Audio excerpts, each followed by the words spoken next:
धरती का देवता है ब्राह्मण, अच्छा। और उनका अपमान हम किसी कीमत पे बर्दाश्त नहीं करेंगे। हाँ। चाहे कोई भी राक्षस हो, कितना भी पावरफुल हो, हाँ। जो ब्राह्मण का अपमान करेगा, हाँ। 2 जूता सुबह नाश्ता में उसको, अच्छा। और 2 जूता दोपहर में लंच में, और 2 जूता रात को डिनर में उसको दूंगा, और एकदम तरीके से दूंगा।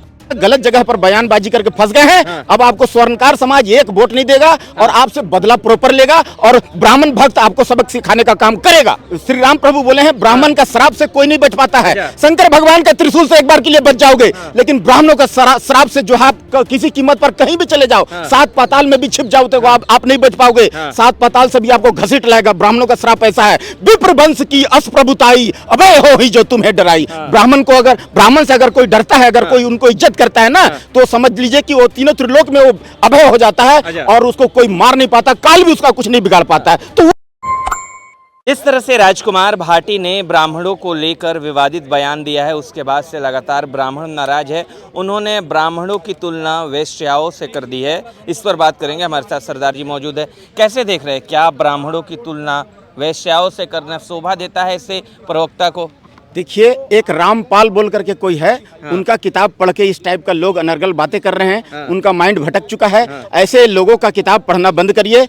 और ब्राह्मण के बारे में मैं बता देता हूं कि रामायण जो है ना, रामायण मामूली ग्रंथ नहीं है। अच्छा। रामायण को शंकर भगवान लिखे हैं, शिव शंकर भगवान लिखे हैं, और उसमें जो है ना सिग्नेचर किए हैं शंकर भगवान। उसमें सिग्नेचर क्या है? सत्यम शिवम सुंदरम। हाँ, सिग्नेचर करने के बाद में उसको लिखे हैं, और पहले ही लिख करके जो है अपना हृदय में धारण कर लिए थे शंकर भगवान। रचि महेश निज मानस राखा, पाई सुसमय शिवासन भाषा। तो शंकर भगवान बहुत पहले लिख दिए थे। उसमें गोस्वामी तुलसीदास जी बोल रहे हैं कि सबसे पहले इस धरती का, ये रामायण लिखने से पहले मैं इस धरती का देवता को प्रणाम करता हूँ।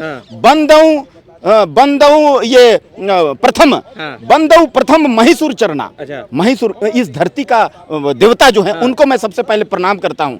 तो ये जान लीजिए, इस धरती का देवता है ब्राह्मण, अच्छा। और उनका अपमान हम किसी कीमत पे बर्दाश्त नहीं करेंगे। चाहे कोई भी राक्षस हो, कितना भी पावरफुल हो, जो ब्राह्मण का अपमान करेगा, 2 जूता सुबह नाश्ता में उसको, अच्छा। और 2 जूता दोपहर में लंच में, और 2 जूता रात को डिनर में उसको दूंगा, और एकदम तरीके से दूंगा। अच्छा। हाँ, तो वो तो ब्राह्मणों को वैश्या कह रहे हैं, राजकुमार भाटी हैं। देखिए, बोलने वाले जो भी है राक्षस इस टाइप का नरगल बातें बोलेंगे, और ये शुरू से चलती आई है। और ब्राह्मणों का अपमान हम बर्दाश्त करने के मूड में नहीं है।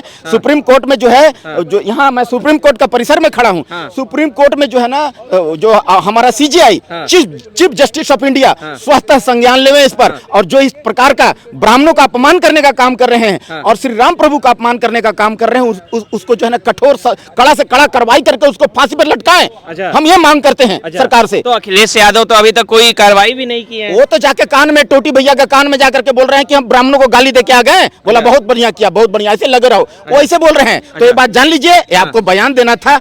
जो यूपी चुनाव के बाद आप जो है ना गलत जगह पर बयानबाजी करके फंस गए हैं। अब आपको स्वर्णकार समाज एक वोट नहीं देगा, और आपसे बदला प्रॉपर लेगा, और ब्राह्मण भक्त आपको सबक सिखाने का काम करेगा। कैसे सबक सिखाएगा? अपना तरीके से, संवैधानिक तरीके से। यहाँ पर कोर्ट है ना भैया, संविधान है ना, लॉ एंड ऑर्डर है कि नहीं? तो हम संवैधानिक तरीके से लड़ेंगे, आखिरी सांस तक लड़ेंगे। कोई भी ब्राह्मणों का अपमान अगर किया, तो उसको कान प्लास से खींचूंगा।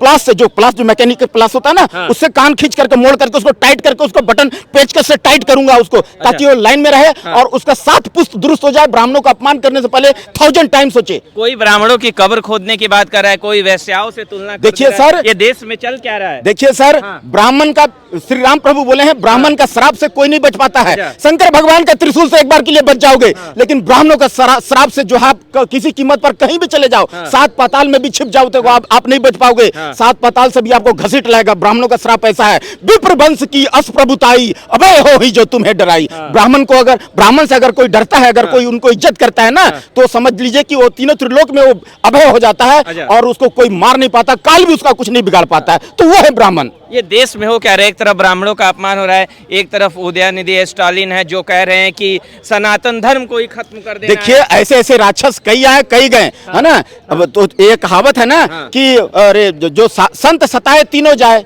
तेज बल और वंश, ऐसे कई भितरे चले गए। रावण कौरव कंस सब भितरे चला गया, सब जहन्नुम में चला गया। इन लोग और वापस है, कहीं वजूद है? हाँ, तो फिर जो ब्राह्मण को, साधु संतों का अपमान करेगा, इनका गुस्सा भी क्षणिक होता है। ये हमारे माता पिता की तरह होते हैं। ब्रह्मा भगवान इनको ड्यूटी दिया है हाथ हाथ पकड़ के कि भैया इस तरफ से जो है ना तुम धर्म का काम करो, अच्छा। भूखा प्यासा रह करके जैसे भी रहे तुम धर्म का काम करो। ब्रह्मा भगवान जी उनको ड्यूटी दिए हैं, तो ये हमें मार्ग प्रशस्त करते हैं, हमें हमारी नेतृत्व करते हैं, हमारे समाज को नेतृत्व करते हैं। ये धर्म का रक्षा सच्चा रक्षक है, सनातन धर्म का सच्चा प्रहरी है ब्राह्मण समाज, हम उनका अपमान नहीं बर्दाश्त करेंगे। एक तरफ अखिलेश यादव पंडितों से राय ले रहे हैं और उनके प्रवक्ता ब्राह्मणों के बारे में ऐसे बोल रहे हैं, नौटंकी कर रहे हैं। वो टोटी भैया को सब कोई जानता है कि राम भक्तों पर गोली चलवाने वाले और चड्डी विशेषज्ञ इनका जो है, इनका जो नेता क्या नाम है उनका, वो जो है ना वो ये रामपुर से जो है क्या नाम है उनका, आजम खान जो है चड्डी विशेषज्ञ। कौन महिला किस कलर का चड्डी पहना है वो चड्डी का रंग बता देते हैं, तो उनसे क्या बात करेंगे। राम भक्तों पर गोली चलवाने वाले लोग हैं। कोई बलात्कार करता है तो कहते हैं कि लड़का है, लड़कों से गलती हो जाती है, उसको आरती उतारो, उसको सजा मत दो। क्यों बलात्कार किया तो पुण्य का काम किया है, तो उनसे क्या बात करिएगा। बात करने लायक है। जैसे केजरीवाल जो है ना कोई बलात्कारी को 10,000 रुपया इनाम देता है, एक सिलाई मशीन देता है, ऐसे लोगों से बात कर, कान पकड़ के देश से बाहर फेंको। 2027 में उत्तर प्रदेश में चुनाव होना है, क्या कहना चाहेंगे? देखिए मैं तो यही कहूंगा कि राम भक्तों पर गोली चलवाने वाले को बाहर का रास्ता दिखाओ, ऐसा रास्ता दिखाओ कि वो जो है ना कोट पर जनेऊ पहनना शुरू कर दे। जैसा कि हमारे सावरकर जी बोल के गए हैं कि इन लोग तो ऐसा करेगा, खाली हिंदुओं को एकजुट हो जाने दीजिए, इन लोग कोट पर जनेऊ पहन के घूमेगा, देखिएगा। और राम राम पूरा सुंदर कांड आपको एक सांस में सुनाएगा सर, एक सांस में हनुमान चालीसा सुनाएगा आपको। बहुत बहुत धन्यवाद सरदार जी, आपने समय दिया। आप न्यूज चौक देख रहे थे, नमस्कार।